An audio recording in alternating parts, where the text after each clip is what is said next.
राधे राधे भक्तजनों, आज आप सुनेंगे रविवार व्रत कथा। एक ब्राह्मण और ब्राह्मणी की कहानी।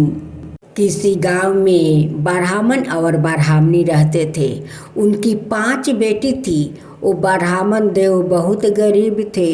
वो रोज भिक्षा मांगने जाते थे, लेकिन 1.25 सेर से ज़्यादा भिक्षा नहीं मिलता था। उस भिक्षा से तो उनकी परिवार का भूख संतोष नहीं होता था। ब्राह्मण देव सुबह उठता है, नहा धोआ कर वो सूर्य भगवान को अर्घ देता है और वो भिक्षा मांगने चला जाता है। ब्राह्मण देव जितने ज़्यादा घर भिक्षा मांगते हैं, लेकिन उनकी 1.25 सेर से ज़्यादा भिक्षा नहीं मिलता है। ब्राह्मण देव को घूमते घूमते पाँव में छाला पड़ जाता था। वो थक जाता था। ब्राह्मणी सूर्य भगवान से विनती करती है कि हे सूर्य देव, ब्राह्मण देव सुबह उठकर नहाते हैं, धोआते हैं, आपका पूजा करते हैं, अर्घ भी देते हैं, लेकिन वो तो एक समय पेट भर कर भोजन नहीं पाते हैं और वो चले जाते हैं भिक्षा मांगने। आप क्यों नहीं कृपा करते हैं? हे सूर्य देव, इस दरिद्रता को हम लोग कब तक सहते रहेंगे?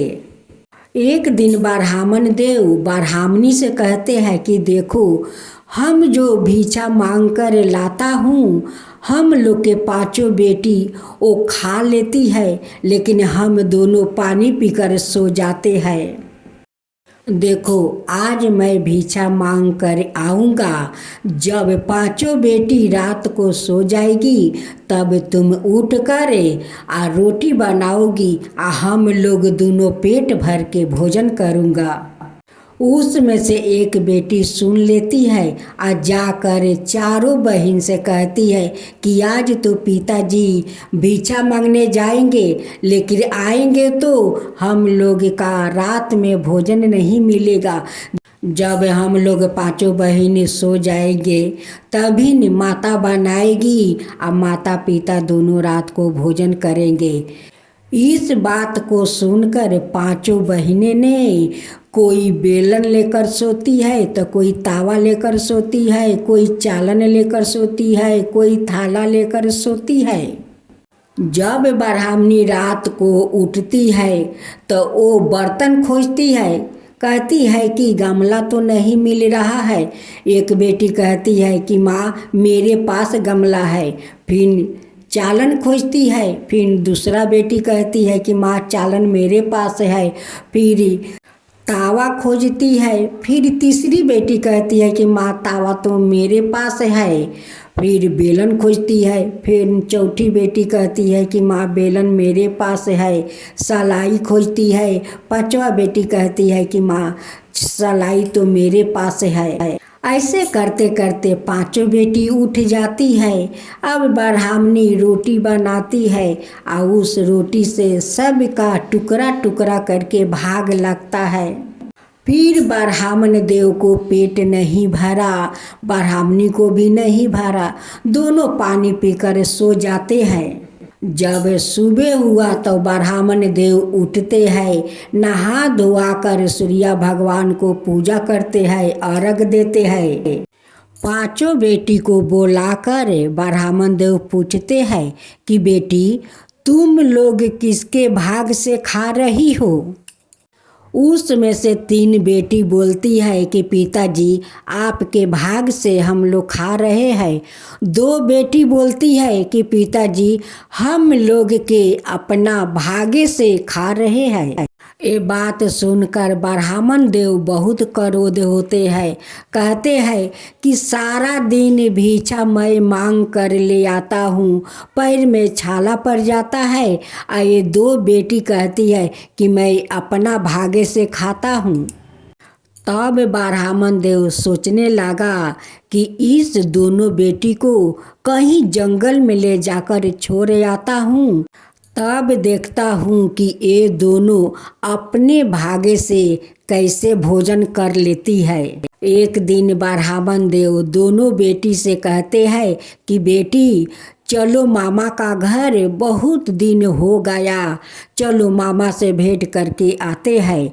मामा को घर बहाना करके पिता अपना दोनों बेटी को लेकर जाते हैं।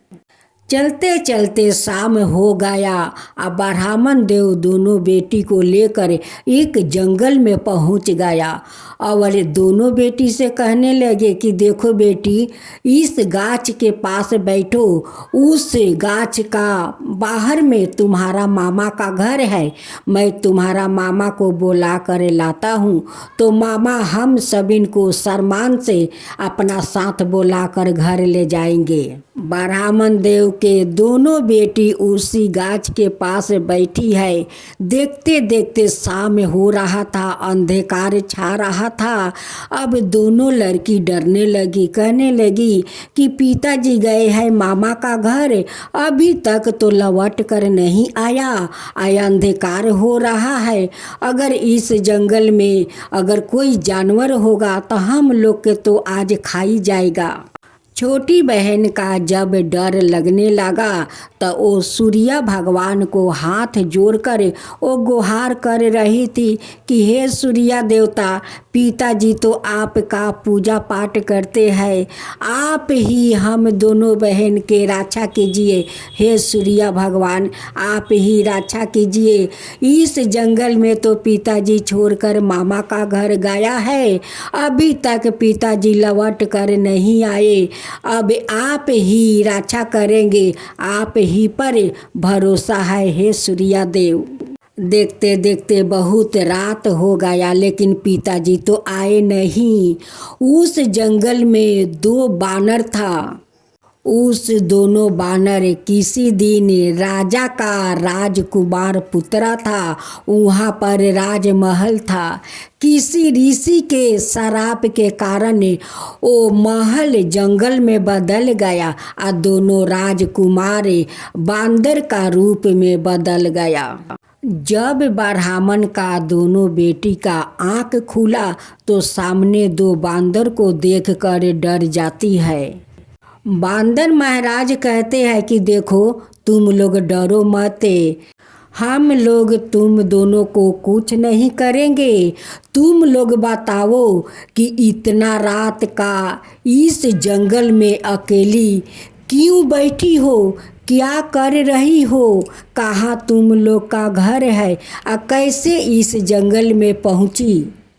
ब्राह्मण का बेटी कहती है कि हमारा पिताजी मामा के घर गए हैं मामा को बुला लाने, मामा जी आएंगे तो अपना साथ बुलाकर इज्जत सम्मान से अपना घर ले जाएंगे। पिताजी हम लोग के यही गाछ के भीरी बैठा कर मामा को घर चला गया, लेकिन अभी तक पिताजी तो लौट कर नहीं आए। बांदर महाराज कहते हैं कि ये तो विधाता का लिखा हुआ खेल है, जो विधाता लिखते हैं वही होता है। दोनों बानर कहते हैं कि देखो, चलो हम लोग के साथ चलो, नहीं तो यहाँ पर कोई जानवर आ जाएगा और तुम दोनों को नुकसान भी पहुँचा सकता है। अब तो दोनों ब्राह्मण के बेटी कहती है कि चलो, आखिर तो हम दोनों को इस जंगल में मरना ही है, तो चलो इस बानर के साथ चलते हैं, देखते हैं कि बानर कहाँ तक हम लोग को लेकर जाते हैं और हम लोग के साथ क्या करते हैं। जब बानर वो दोनों के साथ उस सुरंग के पास जाते हैं तो कहते हैं कि देखो, इस सुरंग में तुम दोनों ढुको। दोनों लड़की कहती है कि इस सुरंग में हम लोग कैसे भला ढुक सकते हैं, ढुकेंगे तो उसी में तो फंस कर मर जाएंगे, आप लोग पहले ढुको। जब बानर ढुकने लगे तो कहते हैं कि देखो, तुम दोनों हम लोग का पोछ पकड़ लो और जैसे जैसे हम लोग सुरंग में जाते हैं वैसे वैसे तुम लोग भी चलो। जब दोनों ब्राह्मण का बेटी उस सुरंग के नीचे उतरी तो क्या देखती है कि उस सुरंग के नीचे तो बहुत खूब सुंदर महल है। उस महल में हीरा मोती सोना चांदी सब भरे हुए हैं। दोनों ब्राह्मण के बेटी हाथ जोड़कर कहने लगी कि हे बानर महाराज, ये सब कैसे हुआ? आप लोग कौन है? तब हनुमान जी कहते हैं कि हम लोग कोई हनुमान नहीं है।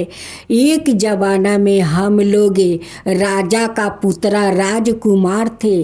हम दोनों के कारण आज महल सुरंग के नीचे आ गया, ऊपर जंगल बन गया।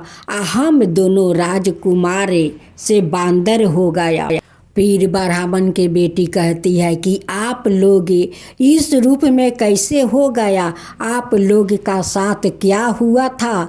तब बांदर महाराज कहते हैं कि एक ऋषि महाराज जा रहे थे, उस ऋषि महाराज का बड़े बड़े दाढ़ी था, बड़े बड़े बाल था। हम दोनों देखकर हंसने लगे। वही हंसी के कारण ऋषि महाराज हम दोनों को श्राप दे दिया। हम दोनों तो बांदर बन गया, महल सुरंग के अंदर आ गया, ऊपर में जंगल हो गया। दोनों हनुमान कहते हैं कि देखो, तुम दोनों हम लोग से शादी करोगी? दोनों लड़की कहती है कि अगर सूर्या देव हम लोग के यही भाग्य में लिखे है तो हम लोग ज़रूर आप दोनों से शादी करूँगी। दोनों लड़की शादी करने के लिए तैयार हो जाती है। वहाँ पर सूर्या भगवान साक्षात प्रकट होते हैं। सूर्या देव दोनों लड़की को उस बानर के साथ शादी कराते हैं। जैसे वो दोनों 7 फेरे पूरा हुआ, वैसे दोनों बानर राजकुमार का रूप में आ गया। जंगल ओ मंगल हो गया। वहाँ पर महल बन गया। वहाँ पर सारे जंगल अदृश्य हो गया और महल तैयारी हो गया। वहाँ पर बहुत सारा बस्ती भी बन गया। सूर्या देव कहते हैं कि देखो बेटी, जो विधाता तकदीर में लिख देते हैं वही होता है, उसे कोई नहीं बदल सकता है। तुम्हारा पिताजी एक प्रश्न पूछा था कि बेटी, तुम लोग किसके भागे खा रही हो?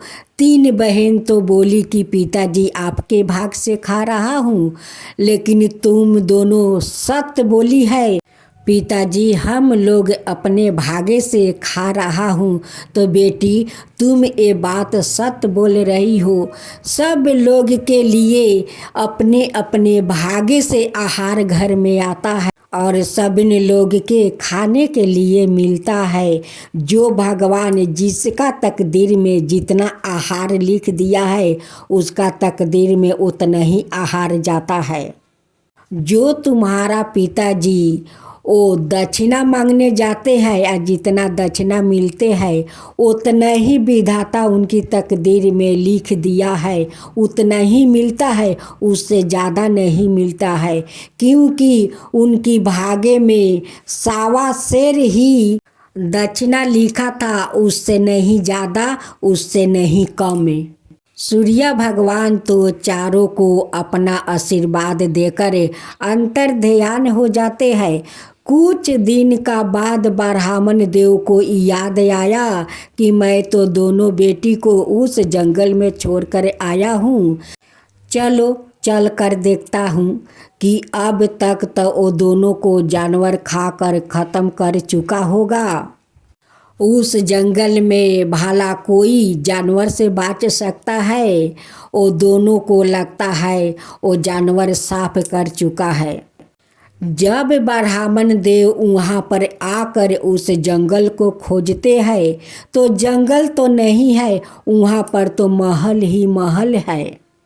कुएं पर ब्राह्मण की बेटी पानी भर रही थी, लेकिन ब्राह्मण देव अपना बेटी को नहीं पहचान पाए।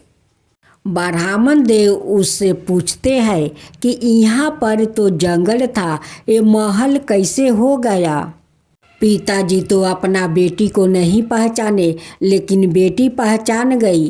वो कहती है कि पिताजी, एक दिन आप हम दोनों बहन के इस जंगल में छोड़कर गए थे मामा का घर, लेकिन मामा का घर से तो आप लौट कर नहीं आए। वही आपका बेटी हूँ। जो विधाता लिखता है वो सही लिखता है। ब्राह्मण देव कहते हैं कि बेटी ये सब चमत्कार कैसे हुआ। तब उनकी बेटी कहती है कि पिताजी ये तो सब सूर्या देव जी के चमत्कार है। उन्हीं का कृपा से इस जंगल तो मंगल बन गया, जंगल तो अंतर्ध्यान हो गया, अब महल यहाँ पर बन गया। बेटी अपना पिता को महल के अंदर ले जाती है, उन्हें स्वागत करती है, बहुत सारा धन देती है, कहती है कि पिताजी ले जाइए, चारों बहन में बांट दीजिए और माता को भी यहाँ पर ले आइए, हम लोग एक साथ रहेंगे। ब्राह्मण देव जाते हैं और सारे धन अपना चारों बेटी में बांट देते हैं और अपना ब्राह्मणी को लेकर अपना बेटी का महल में आ जाते हैं। ब्राह्मण और ब्राह्मणी और उनकी दोनों बेटी श्रद्धा भक्ति से सूर्या देव का वो पूजा करने लगी। सारे मोहल्ले में घोषणा करवा दिया कि देखो आज से सभी लोग सूर्या भगवान को श्रद्धा भक्ति से पूजा करो। आज सूर्या देव के कृपा से इस जंगल को मंगल हुआ है और हम लोग सारे मिलकर सूर्या भगवान को श्रद्धा भक्ति से पूजा करेंगे। चलो सभी लोग मिलकर जैसे सूर्या भगवान इस जंगल को महल किया और जानवर से राजकुमार बनाया, उन्हें सब लोग मिलकर हम लोग सूर्या भगवान को जय जयकारा करते हैं। सूर्या देव की जय हो, सूर्या देव की जय हो, सूर्या भगवान की जय हो, सूर्या भगवान की जय हो।